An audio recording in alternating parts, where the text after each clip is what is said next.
It's not some science fantasy effect from 2001. This electronic display, emanating from Australia's largest computer, is a picture of the condition, past, present and future of planet Earth. The program was originally devised by a scientist working from the Massachusetts Institute of Technology, J. Forrester. It was developed under the auspices of the Club of Rome by an MIT research team to present a complex model of the world and what we humans are doing to it. The program, called World 1, doesn't pretend to be a precise forecast. What it does for the first time in man's history on the planet is to look at the world as one system. It shows that Earth cannot sustain present population and industrial growth for much more than a few decades. It shows that simply cleaning up our car exhausts and making some small effort to limit our families simply isn't enough. It's like an electronic guided tour of our global behaviour since 1900 and where that behaviour will lead us. Well, this is the printed version of what we've just seen on the television screen. And what looks at first to be just a maze of computer characteristics is really a system of very simple graphs which project what's going to happen to the planet over the next 150 years if we don't do something drastic to stop it. Down the left-hand side of the graph is the date, 1900, 1940, 1980, 2020, right down to 2060. Now, each of these lines of letters represents a curve showing some aspect of the condition of the planet. The further out this way they go, the greater that figure is. The further this way, the less. For example, P represents population. So here it is at 1900, and then it comes up to 1940, it starts to take off. Here we are at 1980, up to the turn of the century, and then it starts to peter off. Let's now have a look at this next curve, the Q curve, which is the quality of life. And this is represented by, for example, the amount of space people have, the amount of money they have to spend, the amount of food they have to eat. Now, it increases rapidly up to 1940, but from 1940 on, the quality of life diminishes. And here we are about the turn of the century, and we come up to the year 2020, and it's really come right back. More people, of course, means that you start to chew up your supply of natural resources. And this is this curve here, the N curve. And it shows that slowly but steadily, the pool of natural wealth in the world, natural resources, minerals, oil and so on, is slowly but steadily diminishing. So this is the situation. As population increases, the quality of life decreases and the supply of natural resources decreases. But have a look at this curve here. This is called the Zed Curve, and it represents pollution. Now, predictably enough, as the population increases up to 1980, pollution increases. There's more rubbish. But from 1980 to the year 2020, pollution really takes off. This is assuming, of course, that we don't do anything about it. So the year 2020, the condition of the planet starts to become highly critical. And if we don't do anything about it, this is what's going to happen. The quality of life is going to go right back to practically zero. Pollution is going to become so serious, right out here, that it will start to kill people. So the population will diminish.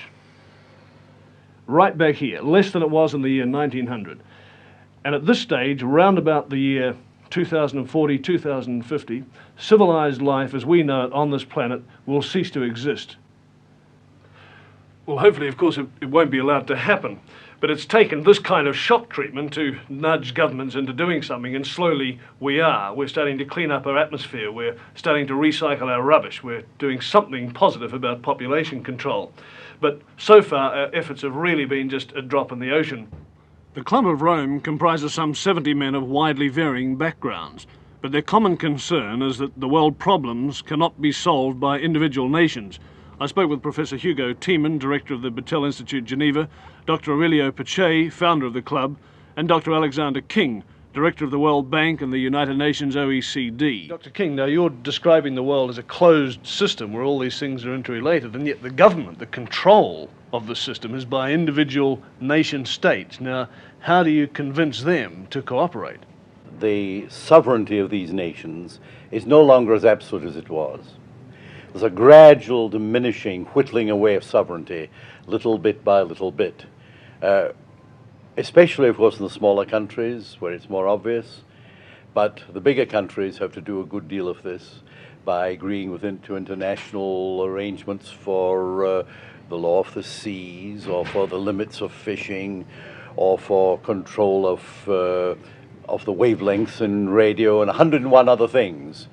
But especially in the technological field, I think this is going to be increasingly so because of developments next year. I was at an important meeting in Washington a couple of weeks ago, and Peterson, the former Secretary of Commerce, was saying the same thing from an economic point of view, that the general world economic situation, the interdependence of countries on their food and fuels and so on, is leading to an interdependence which has seeds of draining away of sovereignty within it. So I don't think one can envisage an idealistic of jumping to a world federalism or anything of that sort. But the building up probably in the next decade in a number of particularly sensitive fields like energy, raw materials, the use of the oceans, space and so on, of a number of what people are tending to call regimes, which will not be ordinary United Nations type of organizations, but semi-management organizations. There'll be a great deal of consent in them. Dr. Bichet views the European common market as an elementary example of the kind of regional cooperative which is going to be necessary. What responsibilities does he see for Australia? Australia, you are in a splendid position. What should we do? You have food, energy, space. You are distant from other centers, so you can, for a longer time, feel rather more independent than interdependent. But things of the world are going so fast that I think that an enlightened leadership in Australia should see down the road that Australia will have to lose some of its on self-decisions in order to acquire something else which may be purely political in very wide sense, or maybe also security. The Club of Rome is reluctant to point the finger at any one nation. Yet clearly nations like the United States, which consumes approximately 60% of the world's resources, will in the Club's view have to accept a severe cutback in its voracious appetite. But the Club's utterances are cloaked in a velvet democracy, in the hope that their facts will gently persuade. We will ask who is making the decision, and whether the decision makers of today, whether they perceive the problems, what kind of problems, and the interactions of the problems. That's a very pragmatic approach. Has the time come, Dr. King, when we're going to have to say we can no longer entrust our resources and the exploitation of those resources to private enterprise? Has the time come when governments will simply have to take more control? Simple nationalization and things like that wouldn't help at all, because we've got to keep an incentive approach. And many of the good aspects of private enterprise are very necessary here, but not in the old exploitative way where the market forces dominated the whole situation. Dr. Pichai, can you tell me what my lifestyle will be in 100 years' time? What sort of car I'll drive, what sort of house I'll live in, what sort of food I'll be eating? Probably you will have a smaller car. You will use more common transport means. You will work many far less hours. You will have a wider cultural possibilities that today. You will not be so much pressed by immediate needs, because through technology, organization of the markets, the basic needs will be taken care of.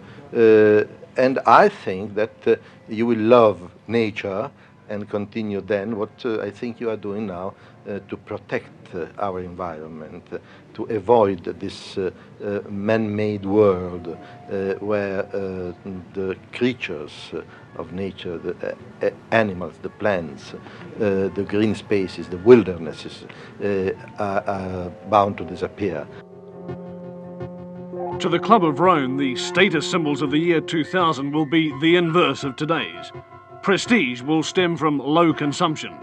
That personal consumption will have to be less is plain enough, But for that privation to be seen as prestigious would seem to indicate some radical rethinking, at least for the fat cats of the planet.